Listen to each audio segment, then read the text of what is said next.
Este pobre estudiante de secundaria acaba de ser atropellado por Traquan.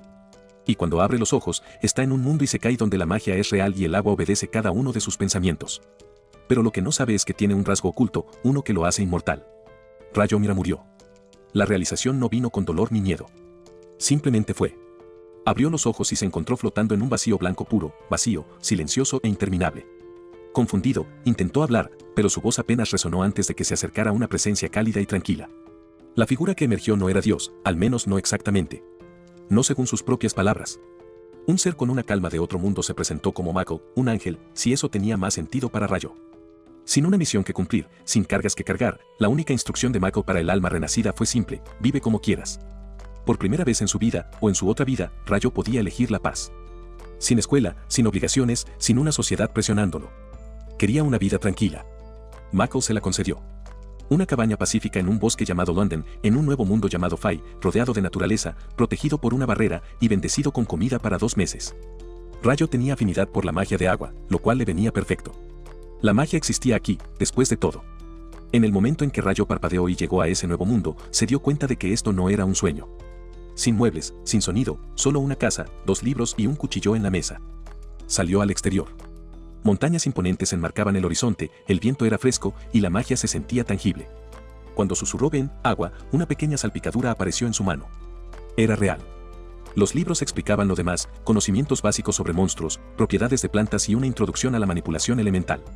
Descubrió que ni siquiera necesitaba decir los hechizos en voz alta, pensarlos funcionaba igual de bien. Eso fue algo decepcionante. Nada de gritar nombres de hechizos con estilo. Aún así, las aplicaciones prácticas eran infinitas. Llenó la tina con agua y se dio cuenta de lo fría que estaba. Sin leña ni cerillas, consideró alternativas. Visualizando las moléculas de agua, forzó la formación de enlaces de hidrógeno.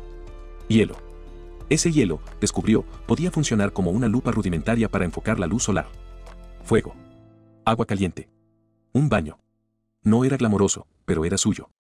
En esa tina humeante, rodeado solo de naturaleza, Rayo sintió la realidad de su nuevo comienzo.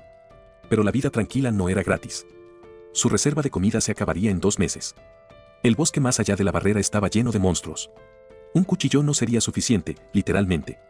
Necesitaba magia ofensiva. Bola de agua fue su primer intento. Funcionó, pero apenas. Una pequeña masa de agua explotó débilmente contra un árbol. Inofensiva. Así que perfeccionó el hechizo. Más estrecho, más rápido, más afilado. Chorro de agua. La idea de agua cortante, presurizada como una hoja. Finalmente, tras horas de esfuerzo, un fino chorro cortó la corteza. Progreso. Pero aún no era suficiente. Luego vino el hielo. Visualizó hielo formándose en el aire, extrayendo moléculas de agua de la atmósfera y congelándolas en su lugar. Era más lento, más difícil, pero posible. Aprendió a formar lanzas de hielo, lanza glacial. Pero no volaban como los hechizos de agua. Demasiado pesadas. Demasiado inestables. Aún así, entrenó. Hora tras hora. Incluso cuando su maná se agotaba y el cansancio lo golpeaba como un martillo, seguía adelante. Si la bola de agua no lo salvaba y el chorro de agua no era lo suficientemente fuerte, entonces la lanza glacial sería su último recurso. No había tiempo que perder. Rayo cruzó la barrera por primera vez. En la orilla del río, encontró las rocas que esperaba, cuarzo. Un respaldo perfecto para encender fuego si se quedaba sin maná. Buscó hierbas medicinales, esperando una tarea simple y pacífica. Pero la paz no era lo que Fai ofrecía. Desde los arbustos, emergió un jabalí inferior, gruñendo, con colmillos, y rápido. El cuerpo de Rayo se paralizó. Su mente gritaba que corriera, pero sus pies no respondían. Hasta que lo hicieron. Un segundo antes del impacto, rodó hacia un lado. Hielo. Instintivamente, congeló el suelo bajo el jabalí. Resbaló. Mientras la bestia luchaba por levantarse, Rayo conjuró lanzas de hielo y las lanzó. El monstruo fue atravesado, silenciado, inmovilizado. Rayo colapsó, jadeando. Su primera muerte. Su primera supervivencia. Su vida tranquila ya exigía lo mejor de él. De vuelta en casa, estudió la enciclopedia de monstruos. Los jabalíes inferiores eran los más débiles. Ese enemigo aterrador. Una criatura de nivel más bajo. ¿Y los más fuertes? Dragones, capaces de arrasar ciudades. Demonios, criaturas sin origen definido, capaces de distorsionar el mundo. Se estremeció y siguió leyendo. Cada página ofrecía más pesadillas. Aún así, regresó al bosque. El día siguiente trajo frutas dulces y verdades más amargas. Justo cuando mordía una jugosa y ácida delicia, el cielo se abrió con terror. Una sombra de plumas negras descendió. Halcón asesino. Magia de viento invisible. Ataques de pico afilado. Fue derribado antes de siquiera verlo venir. No podía escapar. Acorralado, Rayo usó lo poco de magia que le quedaba. Cristales de hielo rodearon al ave, atrapándola temporalmente. Uno de sus ojos fue perforado. La criatura chilló y huyó. Rayo quedó en el suelo, adolorido, sin aliento. Esa vida tranquila empezaba a parecer una mentira. Peor aún, al huir del halcón asesino, perdió la ubicación de su hogar. Aún así, de algún modo, regresó. Cayó la noche, y algo lo llamó. Curiosidad, quizá el destino. Un caballero sin cabeza, cuidando su caballo a la luz de la luna. Un Duyan. No listado en la enciclopedia de monstruos. Quizá demasiado peligroso para clasificar. O tal vez, no un monstruo en absoluto. Rayo regresó. Y regresó. Noche tras noche, lo observaba. Luchaba con él. Perdía contra él. Pero algo dentro de él cambió. El Duyan nunca atacaba para matar. Lo entrenaba. Lo probaba. Entonces, una noche, creó una espada, de hielo. La extendió. Rayo dio un paso al frente. El caballero desapareció. En sus manos, sostenía un arma nacida no de la ira, sino del crecimiento. Una espada hecha de agua, perfeccionada mediante un desafío silencioso. La paz no duró. Mientras entrenaba, Rayo sintió algo. Familiar. Peligroso. El halcón asesino. Pero diferente. Sus plumas eran más oscuras. Su cuerpo, más grande. Había evolucionado. Y quería venganza. 5 capas de muro de hielo. Hechas trizas. 10 capas. Pulverizadas.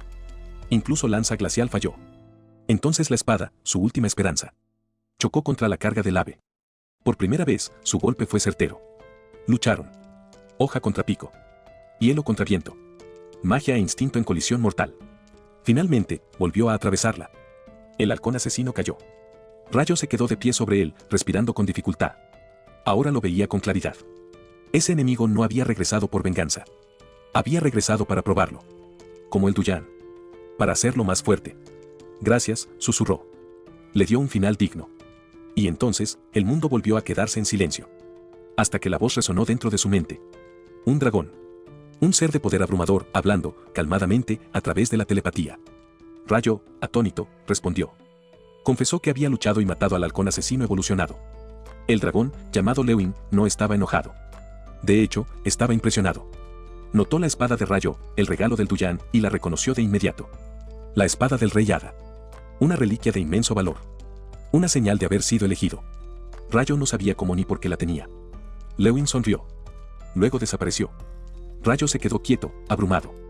Acababa de tener una conversación con un dragón. De vuelta en el vacío blanco, Mako miraba la losa de Rayo. Había pasado por alto algo. Un rasgo oculto. Tan raro, que no había aparecido en 10.000 años. Inmortalidad. Rayo Mira, renacido en Fai, ahora podía vivir para siempre. No solo lentamente. Eternamente. Rayo solo había salido de casa para revisar un pescado monstruo a la parrilla.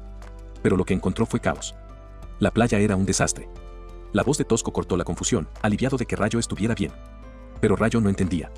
Sus sentidos no habían detectado nada fuera de lo normal. Más importante aún, ¿qué era esa ropa? ¿No había algo más apropiado? Antes de que pudiera perderse en pensamientos sobre su vestimenta, el chico desconocido cercano se sentó y se presentó. Abel. Así se llamaba. Abel estaba sorprendido. Rayo lo había salvado, ¿no? Rayo lo explicó con naturalidad, solo lo había llevado de regreso a su casa. Y desafortunadamente, Abel fue el único que logró rescatar. Así que había otros. La expresión de Abel se endureció. ¿Otros también habían sido arrastrados a la costa? Caro Río lo descartó. Eran contrabandistas, dijo. No valía la pena preocuparse por ellos. Y así quedó. No había mucho que hacer, excepto comer. Así que comieron. Mientras estaban sentados juntos, Abel se presentó más a fondo, y Rayo hizo lo mismo. Rayo. Un mago de atributo agua. Abel estaba impresionado, no solo por el nombre, sino por la carne. Estaba bien asada. Y aparentemente cazada personalmente. Abel preguntó por el cuchillo, curioso si Rayo cazaba con esa cosita. Rayo aclaró, no era un arma, solo una herramienta para desmantelar. La magia era su verdadera arma. Magia. Abel dijo que incluso en los países centrales, solo la mitad de la gente podía usarla. ¿La mitad? Eso chocaba con lo que Mako le había dicho, ¿no era 1 de cada 5? Rayo hizo una pausa, confundido. Pero lo dejó pasar. Cuando Abel preguntó si Rayo tenía otra ropa, la respuesta fue directa, no. Sin tela. Sin hilo. Sin dinero. Abel se rió. Tal vez acababa de insultar al hombre que le salvó la vida. Aún así, siguieron comiendo. Bromeando. Relajándose. Entonces Abel se puso serio. Quería revisar la costa. Rayo aceptó sin resistencia. Pero en el camino, Abel notó algo extraño: Rayo no tenía bastón. ¿Un mago sin bastón? Eso era inusual. Abel se encogió de hombros. Tal vez Rayo simplemente no tenía suerte. Entonces vino la verdadera petición. Abel quería dirigirse al norte, hacia la ciudad de Lund. No tenía idea de dónde estaba, sin mapa, sin orientación. Quería que Rayo fuera su guía. Rayo lo pensó. Había estado viviendo una vida tranquila y aislada. Esto era un desvío. Pero al final, aceptó. Partirían mañana. Antes de que el viaje comenzara, Rayo tenía una última cosa que hacer. Esa noche, salió solo. Tenía a alguien a quien ver. Una presencia a la que solo podía acercarse a esa hora. El ser nunca respondía. Pero siempre sentía que lo escuchaba. Esa noche, le dio las gracias. Le dijo que se marcharía del bosque de London por un tiempo. No sabía qué clase de ser era. ¿Un espíritu? ¿Un guardián? No importaba. Había sobrevivido hasta ahora gracias a él. Y esa noche, para honrar su último encuentro, dio todo de sí practicando magia. Era su manera de decir adiós. Llegó la mañana. Partieron. Abel tomó la delantera y pidió a Rayo que se quedara atrás. Quería pelear primero si algo ocurría. No podía seguir siendo protegido. Era cuestión de orgullo. Rayo asintió. Tenía sentido. Entonces un ruido al frente los detuvo en seco. Hombres lagarto. Enemigos duros. Especialmente en terrenos pantanosos. Abel sugirió atraerlos al bosque. No funcionó. Estaban siendo perseguidos. Tenían que luchar. Rayo no perdió el tiempo, invocó 4 lanzas glaciales a la vez. Abel quedó atónito. No solo por la magia, sino por cuántas lanzó al mismo tiempo. Normalmente, la magia se activa una por cada encantamiento. Pero Rayo no lo sabía. Para él, eso era lo normal. Cuando la batalla terminó, Rayo conjuró agua limpia. La hidratación era importante. Esta vez usó el encantamiento en voz alta. Abel lo notó. ¿No había sido silencioso antes? Rayo lo desestimó. Tal vez Abel lo estaba imaginando. Siguieron caminando. Abel le mostró a Rayo una moneda, un florín. Moneda del reino de Nictlay. Nictlay. Un nombre que sonaba fuerte. Aparentemente, cada país en las naciones centrales tenía su propia moneda, aunque la unidad era la misma. Nictlay era uno de los 3 grandes poderes. ¿Los otros? El Imperio de Bui y la Confederación Andal. ¿De Bui? Rayo no pudo dejar de reír. Ese nombre era horrible. Abel no se rió. Pero estuvo de acuerdo, el nombre de un país importa. Soy de Bui no sonaba bien. La visibilidad mejoró. Y luego vino el problema. Golems de roca. Habían entrado en un nido. Abel atacó con golpe eléctrico, pero se regeneró. Rayo intervino. Lanzó muro de hielo y usó compresión de masa. El impacto resultante eliminó a 2 golems de un solo golpe. Abel quedó pasmado. ¿Un arma basada en manipulación de masa? Eliminaban los golems restantes. Uno cayó y dejó de moverse, probablemente porque perdió su conexión con la tierra. Rayo inspeccionó el cuerpo y encontró algo dentro, una piedra mágica. Enorme y de color profundo. Había estado absorbiendo maná de monstruos durante años. Un hallazgo raro. Lástima que no pudieron recuperar las otras. De repente, el suelo tembló. Una criatura gigante se acercaba, un Vigimes. Ninguno de los dos había visto uno antes. Y luego vino otro. Un Wyvern. Se avecinaba un choque. Y ellos estaban en primera fila. Observaron con asombro cómo los 2 monstruos colisionaban. Rayo alentaba al Vigimes, lo apodó Beechan. La batalla no duró mucho. Ocurrió una anulación mágica. La presencia del Wyvern desapareció. Rayo suspiró. Quería ver una segunda ronda. Abel puso los ojos en blanco. Pero el momento no había terminado. Anulación mágica. Un concepto que Rayo había escuchado. Aparecía en trampas de mazmorras. Abel lo mencionó. ¿Rayo estaba interesado en las mazmorras? Por supuesto. ¿Qué fan del género fantástico no lo estaría? Abel lo dijo como si nada. La única mazmorra en las naciones centrales estaba en Lund. Rayo enloqueció. ¿Por qué no lo dijo antes? Exigió más información. Abel obedeció. Explicó las 3 razas principales. Enanos, fuertes, hábiles herreros. Algunos incluso vivían en Lund. Elfos, más misteriosos. La mayoría vivía en asentamientos forestales remotos. Solo un elfo residía en Lund. Justo como lo imaginaba Rayo. Mientras subían las montañas del norte, Abel preguntó de dónde sacaba Rayo toda esa información. Rayo vaciló. No podía explicar que venía de un ser superior más allá de la comprensión mortal. Simplemente dijo, mejor no preguntes. Abel no insistió. Tenían suerte de estar vivos, después de todo. Aún así, Abel notó que la presencia mágica de ese Vigimes era aterradora. Si los hubiera atacado, estarían muertos. Los informes decían que no se veían Vigimes ni grifos desde hace siglos. Esta tierra era inusual. Rayo se ofendió. Tal vez la gente simplemente no se esforzaba lo suficiente. Abel se puso más serio. ¿El Wyvern que vieron? Probablemente venía del cielo del norte. Eso confirmaba algo, la cadena montañosa actuaba como una tapa. Una barrera natural que impedía que los monstruos inundaran las tierras humanas. Y ahora, ellos estaban dentro. Abel no quería tener razón, pero ahora tenían un problema. No podían simplemente rodear a los Wyverns. Eventualmente, tendrían que luchar. Rayo no dudó. Ofreció un plan: derribar al Wyvern primero. Luego atacar. Abel estuvo de acuerdo. Si se mantenía en el aire, estaban perdidos. Rayo tomó posición. Calmo. Concentrado.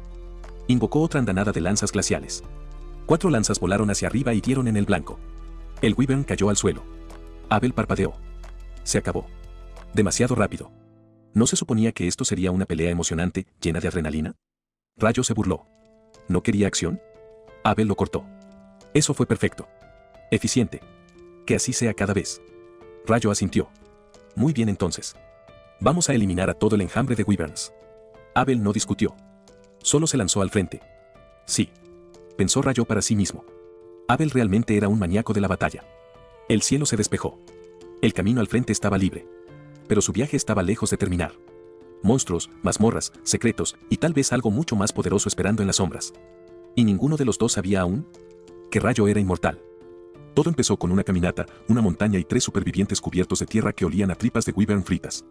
Tras una inesperada masacre de Wyverns, Rayoma y sus desafortunados compañeros se toparon con una autopista, sí, una carretera, lo que significaba civilización.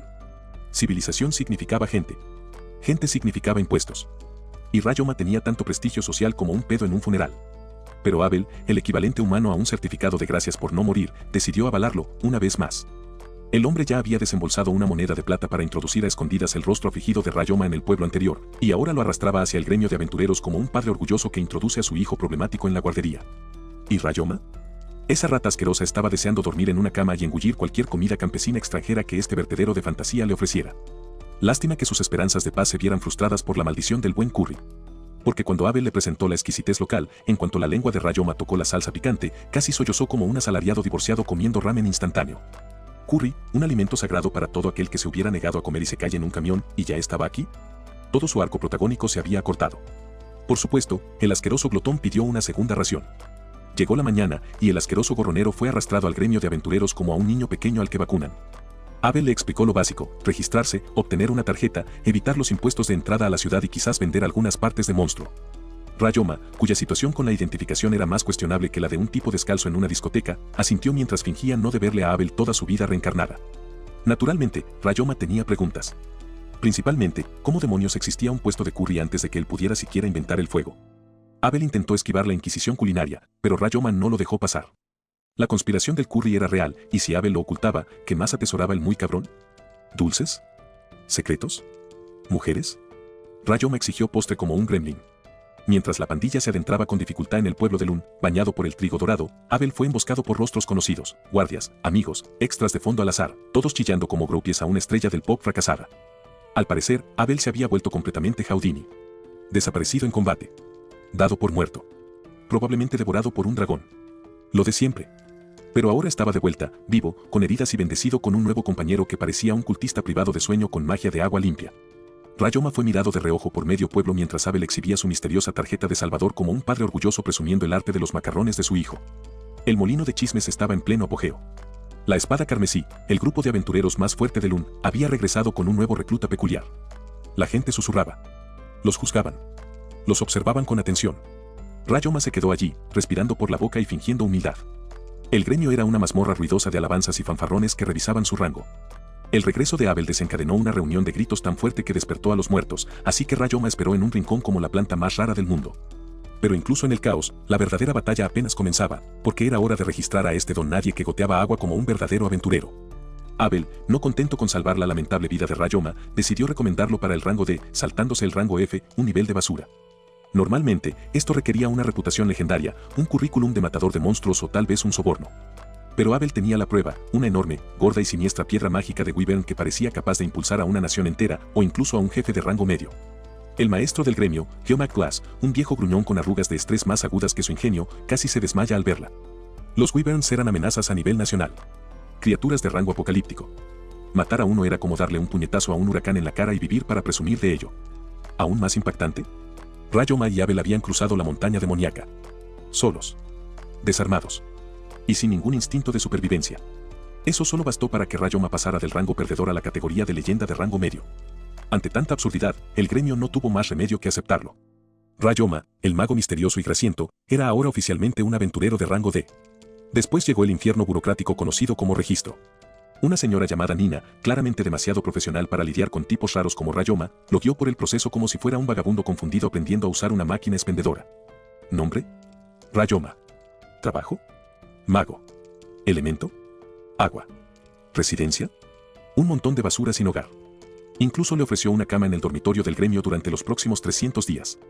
Rayoma, reprimiendo su perversión interior, se abstuvo de preguntar si era mixto. Mientras Nina le explicaba las reglas del gremio, los seminarios de mazmorras y los seminarios de magia de los que Rayoma podía absorber conocimiento, él asintió como un perro obediente. Cuando finalmente le entregó el cristal para registrar su firma de maná, el chico casi tembló de la emoción. Por fin, una tarjeta con su nombre. Algo que demostraba que no era solo un bicho raro y socialmente torpe con complejo de Dios. Rayoma miraba su nueva tarjeta de aventurero como si fuera un condón de platino. Y así, el mago manchado de baba ya era oficial. Pero Abel no había terminado de arrastrar a Rayoma como un padre superdotado en una gira. Siguiente parada, el gremio de magos, hogar de nerds arcanos, eruditos insufribles y magos que se duchaban de verdad. Fue allí donde Rayoma conocería a alguien peligroso, Kaya, la maestra del gremio de magos de agua. Una mujer con las habilidades mágicas y la mirada gélida que hacían que un hombre explotara espontáneamente con solo una mirada. Abel promocionó a Rayoma como un agente de talentos de mala muerte presentando a su próximo éxito de un solo éxito. Kaya pidió una demostración. Rayoma no lo dudó. Bola de agua. Y como por arte de magia, y sí, magia literal, conjuró una esfera de agua perfecta en el acto. Ni una mancha destartalada. Ni un globo con fugas. Una esfera compacta, densa y precisa de fatalidad acuática. Kaya prácticamente gimió. ¿Autodidacta? Mentira. Le ofreció un asiento en la mesa redonda mágica de inmediato. El gremio financiaría su investigación, desbloquearía materiales de alto nivel y le daría acceso a los mejores magos. Rayoma aceptó como un simple hambriento al que le sirven un buffet. Su registro fue rápido. Se entregó la identificación. Se registró la firma mágica.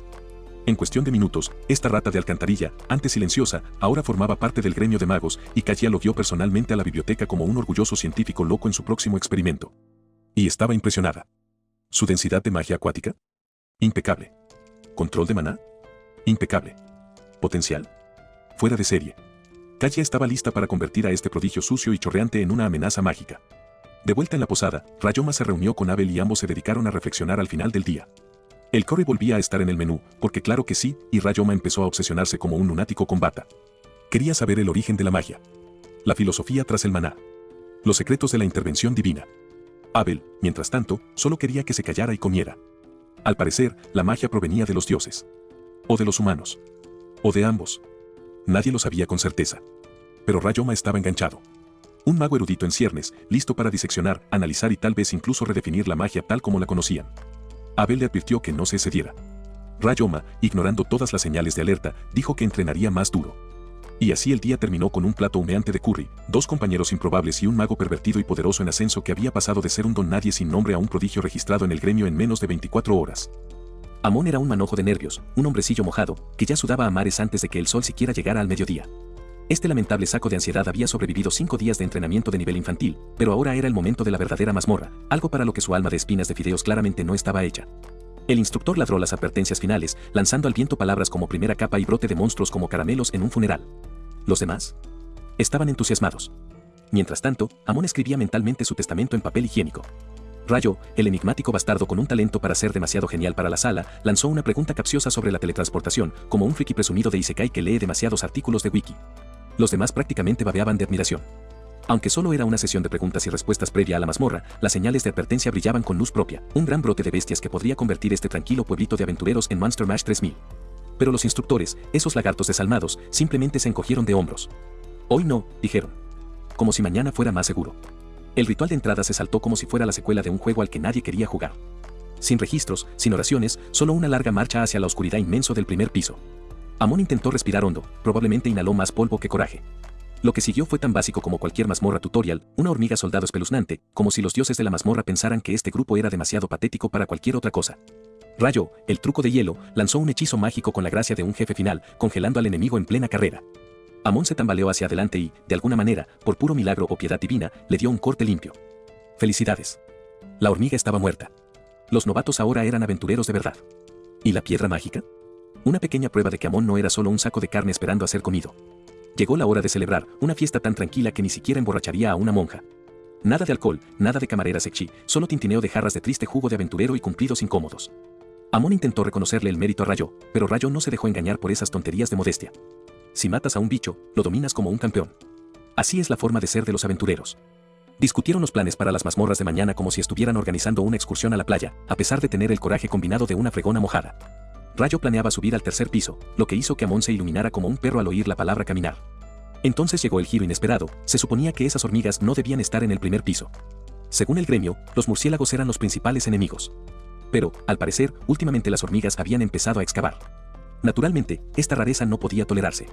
Entró Abel, el mismísimo espada roja con cara de suficiencia, rebosando esa energía de soy demasiado bueno para este pueblo. Explicó con naturalidad el comportamiento de las hormigas excavando túneles y luego le lanzó una mirada socarrona a Rayo como un maestro de la guerra pasivo-agresiva. Abel no se limitó a ser condescendiente, sino que prácticamente inundó toda la sala con su energía de aventurero de élite. Mills, el espadachín de clase F recién llegado, casi se desmaya pidiendo un apretón de manos. Era como un chico que conoce a su artista hentai favorito. Pero entonces todo se convirtió en un caos absoluto. Abel, ese hermoso bastardo, intentó escabullirse de sus deberes en el gremio como si fuera un rollo de una noche. Oren, su entrenador con la paciencia de un profesor cabreado, lo arrastró por el pescuezo de su capa. Mientras Abel gritaba como un niño mimado, Rayo se quedó allí parado, como una lelí emocionalmente distante. Los gritos de traición de Abel resonaban como un gato aspirado, dejando tras de sí una oleada de vergüenza ajena y orgullo herido. Rilla, la chica tranquila con ojos que podían desnudar un alma, elogió a Rayo suavemente. Rin, mientras tanto, lo criticó por su extraña calma, lo cual era justo, Rayo tenía la capacidad emocional de una roca. Pero en el fondo de todo ese estoicismo, algo bullía. Más tarde, Amon demostró sus habilidades con la espada frente a un impresionado superior, cortando a los enemigos como un aspirante a samurái con problemas paternos. Sus movimientos reflejaban los de Abel, porque, al parecer, el tipo aprendió de un viejo jubilado llamado Viejo Amarillo. Sí. Ese era su verdadero nombre. Probablemente. Resulta que el Viejo Amarillo entrenó en uno de los dojos de espada más prestigiosos de la capital real, lo que significa que los movimientos rurales de Amon no eran del todo malos. Mientras tanto, Rayo reveló que no era un simple mago de palos. También dominaba la espada, entrenado por un mentor, pero principalmente autodidacta. Una contradicción andante, este tipo. Magia, espada, aura misteriosa. Con razón todos estaban aterrorizados o excitados por él. El consejo de la mentora era simple, no mueras. Gana resistencia. Corre como un demonio. Si te desplomas, no eres guay, eres carne de cadáver. Al parecer, incluso Abel solía ejercitar sus hombros de empollón de espadachín por la mañana. Los genios, al parecer, todavía tenían que sudar la gota gorda. Rayo, siendo el misterioso lobo solitario que es, no se quedó. Nada de mazmorras para él hoy. Tenía un campo de batalla diferente en mente, la biblioteca. Sí. La biblioteca. Porque nada representa la energía de un personaje principal como leer solo en una mazmorra polvorienta de libros mientras el hombro aún te duele por un duelo de demonios. Libros de alquimia. Recetas. Fórmulas mágicas. Todo el buffet de nerds.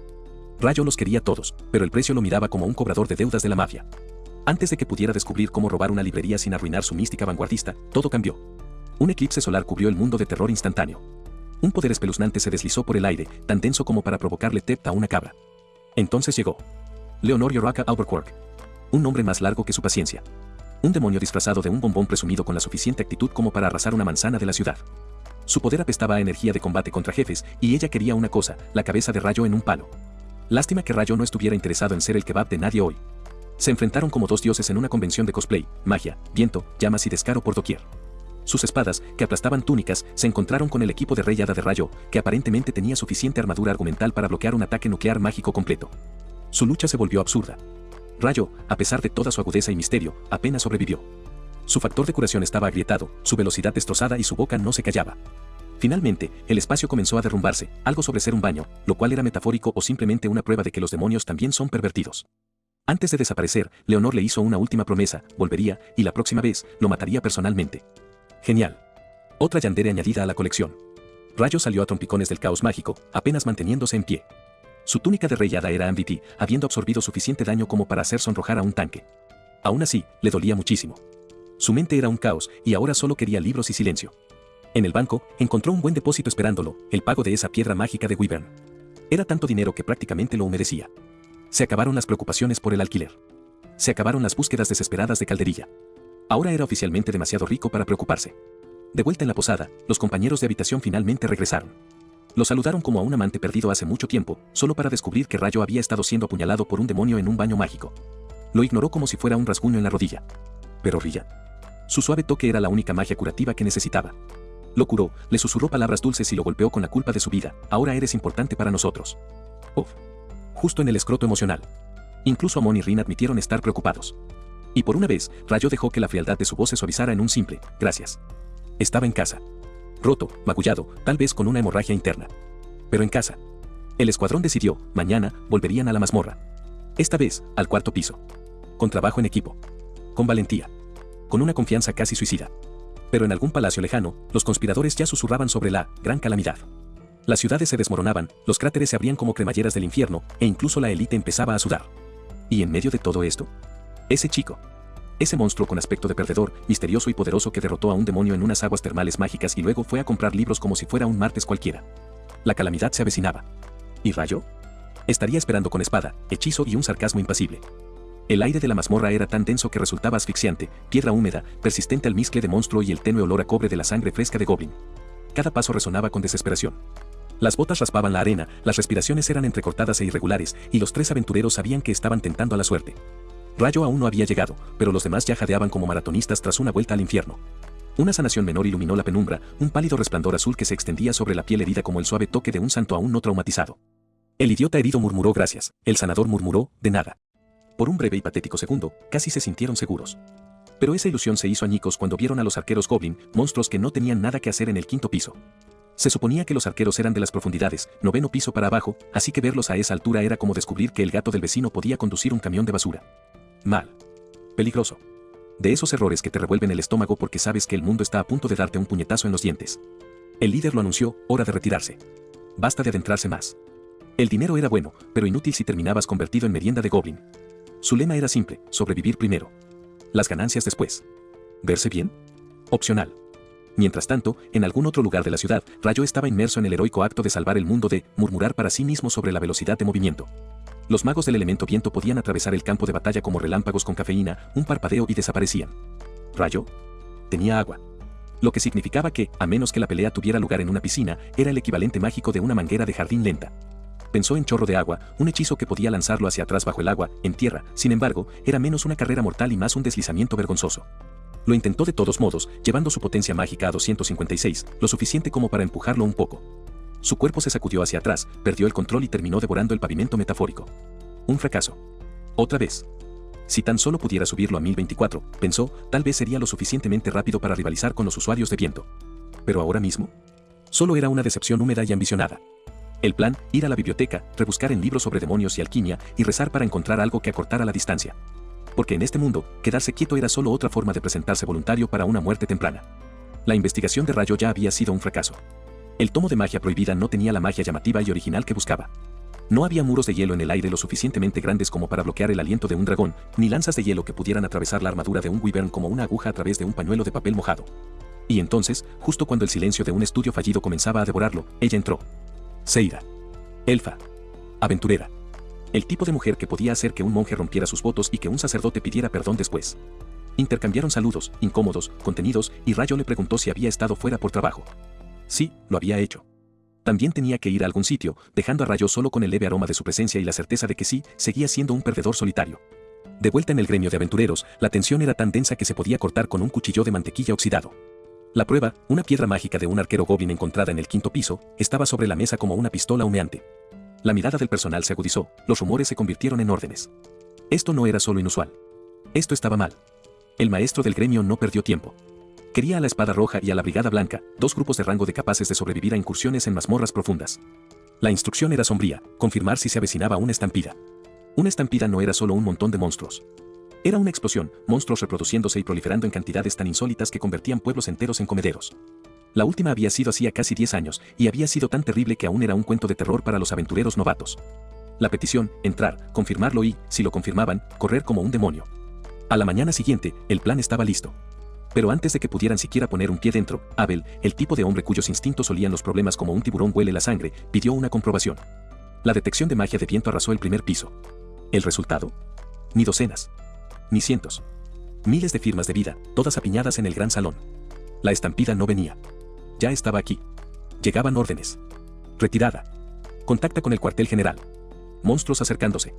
La primera muralla defensiva de la mazmorra se convirtió en el punto de encuentro. Los arqueros se apresuraron, los magos prepararon hechizos, y el aire mismo pareció vibrar con el estruendo de cientos de garras arañando la piedra. Golpearon a los defensores como un tsunami de garras y dientes. Docenas de goblins, arqueros, guerreros y peores salieron en oleadas tan densas que ahogaban el suelo. Llovieron flechas. La magia destelló. Gritos y alaridos de batalla se mezclaron en el caos. Los caballeros Ronenkyoaku se unieron a la lucha, sus armaduras brillaban incluso bajo la suciedad monstruosa, salpicando las paredes. La coordinación era muy estrecha, pero la gran cantidad de enemigos hacía que la lucha pareciera como achicar agua con una taza de té durante un huracán. En la muralla, un mensajero del gremio ponía manojos de flechas en manos temblorosas. Llegaron noticias, uno grande se quedaba atrás. Probablemente un Regawan. Espada Roja entraría último, y cuando lo hiciera, comenzaría la verdadera carnicería. Cuando Espada Roja avanzó, fue como echar gasolina a una hoguera.